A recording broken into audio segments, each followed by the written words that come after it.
Stvaranje sveta. U postojanju, prvom delu Svetog pisma Biblije, opisano je stvaranje sveta prema Božjoj reči. U početku stvori Bog nebo i zemlju, a zemlja beše bez obličja i pusta i beše tama nad bezdanom. I duh Božji dizaše se nad vodom. I reče Bog, neka bude svetlost. I bi svetlost. I vide Bog svetlost da je dobra i rastavi Bog svetlost od tame. I svetlost nazva Bog dan, a tamu nazva noć. I bi veče, i bi jutro, dan prvi. Potom reče Bog, neka bude svod posred vode da rastavlja vodu od vode. I stvori Bog svod i rastavi vodu pod svodom od vode nad svodom. I bi tako. A svod nazva Bog nebo. I bi veče, i bi jutro, dan drugi. Potom reče Bog, neka se sabere voda što je pod nebom na jedno mesto i neka se pokaže suho. I bi tako. I suho nazva Bog zemlja, a zborišta vodena nazva mora. I vide Bog da je dobro. Opet reče Bog, neka pusti zemlja iz sebe travu, bilje što nosi seme, i drvo rodno koje rađa rod po svojim vrstama, u kojem će biti seme njegovo na zemlji. I bi tako. I pusti zemlja iz sebe travu, bilje što nosi seme po svojim vrstama, i drvo koje rađa rod u kojem je seme njegovo po njegovim vrstama. I vide Bog da je dobro. I bi veče, i bi jutro, dan treći. Stvaranje sveta. Nastavak. Potom reče Bog, neka budu videla na svodu nebeskom da dele dan i noć, da budu znaci vremenima i danima i godinama, i neka svetle na svodu nebeskom da obasjavaju zemlju. I bi tako. I stvori Bog dva videla velika, videlo veće da upravlja danom i videlo manje da upravlja noću, i zvezde. I postavi ih Bog na svodu nebeskom da obasjavaju zemlju, i da upravljaju danom i noći i da dele svetlost od tame. I vide Bog da je dobro. I bi veče, i bi jutro, dan četvrti. Potom reče Bog, neka vrve po vodi žive duše i ptice neka lete iznad zemlje pod svodom nebeskim. I stvori Bog kitove velike i sve žive duše što se miču, što provrveše po vodi po vrstama svojim, i sve ptice krilate po vrstama njihovim. I vide Bog da je dobro, i blagoslovi ih Bog govoreći, rađajte se i množite se, i napunite vodu po morima, i ptice neka se množe na zemlji. I bi veče, i bi jutro, dan peti. Potom reče Bog, neka zemlja pusti iz sebe duše žive po vrstama njihovim, stoku i sitne životinje i zveri zemaljske po vrstama njihovim. I bi tako. I stvori Bog zveri zemaljske po vrstama njihovim, i stoku po vrstama njenim, i sve sitne životinje na zemlji po vrstama njihovim. I vide Bog da je dobro. Cela je zemlja stvorena rečju svemogućeg stvoritelja, ozarena toplim suncem, odisala mirom i lepotom. Ali to ne beše kraj stvaranja. Bog htede stvoriti i ljude da žive u tom predivnom svetu i da se druže sa svojim stvoriteljem. Stvaranje prvih ljudi. Potom reče Bog, da načinimo čoveka po svojemu obličju, kao što smo mi, koji će biti gospodar od riba morskih i ptica nebeskih, i od stoke i od cele zemlje, i od svih životinja što se miču po zemlji. I stvori Bog čoveka po obličju svojemu, po obličju Božjem stvori ga, muško i žensko stvori ih. I blagoslovi ih Bog i reče im Bog, rađajte se i množite se, i napunite zemlju i vladajte njom, i budite gospodari od riba morskih i od ptica nebeskih, i od svega zverinja što se miče po zemlji. I još reče Bog, evo dao sam vam sve bilje što nosi seme po svoj zemlji, i svo drveće rodno koje nosi seme, to će vam biti za hranu. A svim zverima zemaljskim i svim pticama nebeskim i svemu što se miče na zemlji i u čemu ima duša živa, dao sam svu travu da jedu. I bi tako. Tada pogleda Bog sve što je stvorio i gle, dobro beše veoma. i bi veče, i bi jutro, dan 6. Tako se dovrši nebo i zemlja i sva vojska njihova. I svrši Bog do 7. dana dela svoja koja učini, i počinu u 7. dan od svih dela svojih koja učini. I zasadi Gospod Bog vrt u Edemu na istoku, i onde namesti čoveka koga stvori. I učini Gospod Bog te niče iz zemlje svakako drveće lepo za gledanje i dobro za jelo, i drvo od života usred vrta, i drvo od znanja dobra i zla. A voda koja je tekla iz Edema natapala je vrt i odatle se delila u 4 reke. Isterivanje Adama i Eve iz raja. Jednom su Adam i Eva bili neposlušni Bogu i on ih istera iz raja. Evo kako se to dogodilo. I uze Gospod Bog čoveka i namesti ga u vrtu Edemskom da ga obrađuje i da ga čuva. I zapreti Gospod Bog čoveku govoreći: jedi slobodno sa svakog drveta u vrtu, ali s drveta od znanja dobra i zla s njega ne jedi, jer u koji dan okusiš s njega, umrećeš. Ali Sotona, neprijatelj Boga i ljudi, prevari prve ljude. Jednom on priđe Evi u obliku zmije i reče: je li istina da je Bog kazao da ne jedete sa svakoga drveta u vrtu? Eva odgovori zmiji: mi jedemo rodova sa svakoga drveta u vrtu, samo roda sa onoga drveta usred vrta kazao je Bog: ne jedite i ne dirajte u nj, da ne umrete. A zmija reče ženi: nećete vi umreti, nego zna Bog da će vam se u onaj dan kad okusite s njega otvoriti oči, pa ćete postati kao bogovi i znati šta je dobro, a šta zlo. I žena, videći da je rod na drvetu dobar za jelo i da ga je milina gledati i da je drvo vrlo drago radi znanja, uzbra roda s njega i okusi, pa dade i mužu svojemu, te i on okusi. Tada im se otvoriše oči i videše da su goli, pa spletoše smokvino lišće i napraviše sebi pregače. A Bog tada reče Adamu: što si poslušao ženu i okusio s drveta s kojega sam ti zabranio, rekavši da ne jedeš s njega? Zemlja da je prokleta zbog tebe, s mukom ćeš se od nje hraniti do svojega veka. Trnje i korov će ti rađati, a ti ćeš jesti zelje poljsko. Sa znojem lica svojega ješćeš hleb, dokle se ne vratiš u zemlju od koje si uzet, jer si prah i u prah ćeš se vratiti. I Gospod Bog izagna ga iz vrta Edemskoga da radi zemlju od koje je bio uzet. I izagnavši čoveka postavi pred vrtom Edemskim heruvima s plamenim mačem, koji se vijaše i tamo jamo, da čuva put ka drvetu života. Kain i Avelj. Ova dva mladića bili su sinovi Adama i Eve. Avelj beše pastir, a njegov brat Kain ratar. Kain prinese Gospodu žrtvu od plodova zemlje, a prinese i Avelj od prvenaca svoga stada, izabravši sve najbolje životinje. I Gospod pogleda na Avelja i na njegov prinos, a na Kaina i na njegov prinos ne pogleda.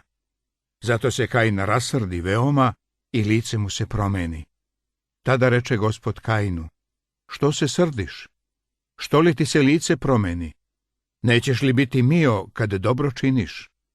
A kad ne činiš dobro, greh je na vratima, a volja je njegova pod tvojom vlašću i ti si mu stariji. Posle govoraše Kain s Aveljom, bratom svojim. Ali kad behu u polju, skoči Kain na Avelja, brata svojega, i ubi ga. Tada reče Gospod Kainu: gde ti je brat Avelj? A on odgovori: ne znam, zar sam ja čuvar brata svojega? A Bog reče: šta učini? Glas krvi brata tvojega viče sa zemlje k meni. I sada da si proklet na zemlji, koja je otvorila usta svoja da primi krv brata tvojega iz ruke tvoje. Kad zemlju uzradiš, neće ti više davati blaga svojega. Bićeš potukač i begunac na zemlji. A Kain reče Gospodu: krivica je moja velika da mi se ne može oprostiti.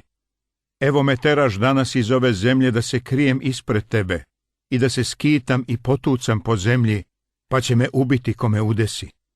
A Gospod mu reče: zato ko ubije Kaina, 7 će se puta to pokajati. I načini Gospod znak na Kainu, da ga ne ubije koga udesi. Noe gradi lađu. Prošli su vekovi i na zemlji se pojavilo mnoštvo ljudi, potomaka Adama i Eve. U početku su se mnogi bojali Boga i odano mu služili, ali malo pomalo počeli su postupati protivno Božjoj volji. I Gospod, videći da je nevaljalstvo ljudsko veliko na zemlji i da su sve misli srca njihova svagda samo zle, pokaja se Gospod što je stvorio čoveka na zemlji i bi mu žao u srcu. I reče Gospod: hoću da istrebim sa zemlje ljude koje sam stvorio, od čoveka do stoke i do sitne životinje i do ptica nebeskih, jer se kajem što sam ih stvorio. Ali Noe nađe milost pred Gospodom. Ovo su događaji Noevi. Noe beše čovek pravedan i bezazlen svojega veka. Po volji Božjoj svagda življaše Noe.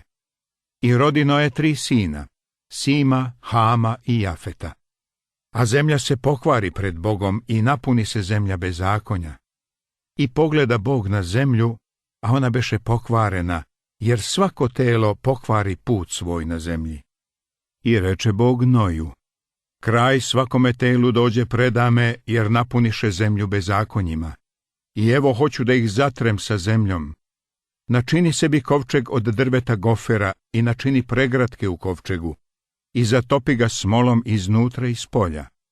Jer evo pustit ću potop na zemlju da istrebim svako telo u kojem ima živa duša pod nebom, što je god na zemlji sve će izginuti. Ali ću s tobom učiniti zavet svoj i ući ćeš u kovčeg ti i sinovi tvoji i žena tvoja i žene sinova tvojih s tobom. Kada je čuo tu zapovest od Boga, Noe je počeo da gradi kovčeg. Kovčeg je bio veliki brod, lađa. Početak potopa. Dugo je Noe gradio kovčeg. Kada je učinio sve što mu je Bog naredio i kada je kovčeg bio gotov, reče mu Gospod: uđi u kovčeg ti i sav dom tvoj, jer te nađoh pravedna pred sobom ovoga veka. Uzmi sa sobom od svih životinja čistih po 7, sve mužjaka i ženku njegovu, takođe i od ptica nebeskih po 7, mužjaka i ženku njegovu, da im se sačuva seme na zemlji. Jer ću za 7 dana pustiti dažd na zemlju, za 40 dana i 40 noći, i istrebit ću sa zemlje svako telo živo koje sam stvorio. I Noe učini sve što mu zapovedi Gospod. A beše Noju 600 godina kad dođe potop na zemlju. Od svih vrsta uze po 7 pari čistih i po 2 para nečistih životinja. A u 7. dan dođe potop na zemlju. Kad je bilo Noju 600 godina, te godine 2. meseca 17. dana toga meseca, razvališe se svi izvori velikoga bezdana i otvoriše se ustave nebeske i udari dažd na zemlju za 40 dana i 40 noći. Taj dan uđe u kovčeg Noje i Sim i Ham i Jafet sinovi Noevi i žene Noeve i 3 žene sinova njihovih s njima. Oni i svakojake zveri po vrstama svojim i svakojaka stoka po vrstama svojim i što se god miče po zemlji po vrstama svojim i ptice sve po vrstama svojim i što god leti i ima krila dođe k Noju u kovčeg po 2 od svakog tela u kome ima živa duša, muško i žensko od svakoga tela uđoše, kao što beše Bog zapovedio Noju. Pa Gospod zatvori za njim. I bi potop na zemlji za 40 dana, i voda dođe i uze kovčeg i podiže ga od zemlje. I navali voda i usta jako po zemlji, i kovčeg stade ploviti vodom. I navaljivaše voda sve većma po zemlji, i pokri sva najviša brda što su pod celim nebom. 15 lakata dođe voda iznad brda što ih pokri. I istrebi se svako telo živo na zemlji, i ljudi, i stoka, i što god gamiže, i ptice nebeske, sve istrebi se sa zemlje. Samo Noe osta i što s njim beše u kovčegu. Svršetak potopa. A Bog se opomenu Noja i svih zveri i sve stoke što behu s njim u kovčegu. I posla Bog vetar na zemlju da suzbije vodu. I zatvoriše se izvori bezdanu i ustave nebeske, i dažd s neba prestade. I stade voda opadati na zemlji i jednako opadaše posle 150 dana. Te se ustavi kovčeg 7. meseca dana 17. na planini Araratu. I voda opadaše sve većma do 10. meseca. I 1. dana 10. meseca pokazaše se vrhovi od brda. A posle 40 dana otvori Noe prozor na kovčegu koji beše napravio i pusti gavrana koji jednako odletaše i doletaše dokle ne presahnu voda na zemlji. Pa pusti i golubicu da bi video da li je opala voda sa zemlje. A golubica, ne našavši gde bi stala nogom svojom, vrati se k njemu u kovčeg, jer još beše voda po svoj zemlji. I Noe pruži ruku i uhvati je i uze k sebi u kovčeg. I počeka još 7 dana, pa opet ispusti golubicu iz kovčega. I predveče vrati se k njemu golubica i gle, ukljunu joj list maslinov koji beše otkinula. Tako pozna Noe da je opala voda sa zemlje. Ali počeka još 7 dana, pa opet ispusti golubicu, a ona mu se više ne vrati. 601. godine veka Noeva, 1. dan 1. meseca, usahnu voda na zemlji. I Noe otkri krov na kovčegu i ugleda zemlju suhu. Duga i zavet Boga s čovekom. Izađe Noe sa celom svojom porodicom iz kovčega.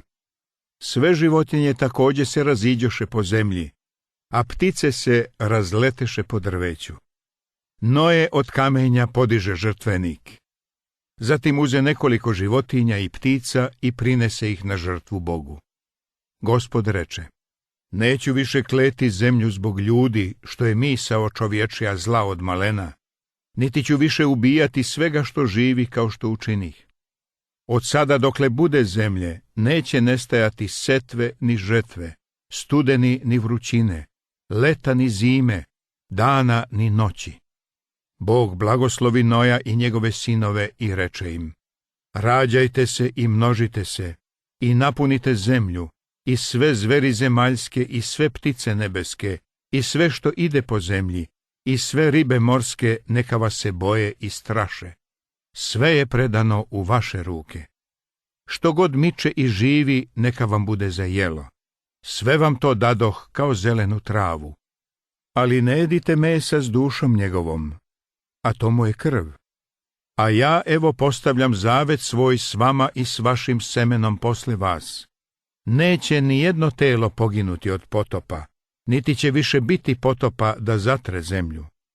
Stavio sam dugu svoju u oblake, da bude znak zaveta između mene i zemlje. Pa kad oblake navučem na zemlju, videće se duga u oblacima, i opomenuću se zaveta svojega koji je između mene i vas i svake duše žive. To je znak zaveta koji sam učinio između sebe i svakoga tela na zemlji. Vavilonska kula. Noevi sinovi imali su mnogo dece, od kojih je opet poteklo mnogo ljudi na zemlji. Ali uskoro se ustanovilo da ljudi posle potopa nisu bolje od onih pre njega. A beše na celoj zemlji jedan jezik i jednake reči. A kad odoše od istoka, nađoše ravnicu u zemlji Senarskoj i naseliše se onde. Pa rekoše među sobom: hajde da pravimo ploče i da ih u vatri dobro pečemo. I behu im opeke umesto kamena i smola zemljana umesto kreča. Iz taštine i želje za slavom, ljudi svesno i jednodušno pristupiše gradnji, ali to ne beše po volji Gospodu. On pogleda na grad i kulu što su je zidali sinovi čovečiji i reče: gle, narod jedan i jedan jezik u svih, i to počeše raditi i neće im smetati ništa da ne urade što su naumili. Hajde da siđemo i da im pometemo jezik, da ne razumeju jedan drugoga šta govore. Tako ih Gospod rasu odande po svoj zemlji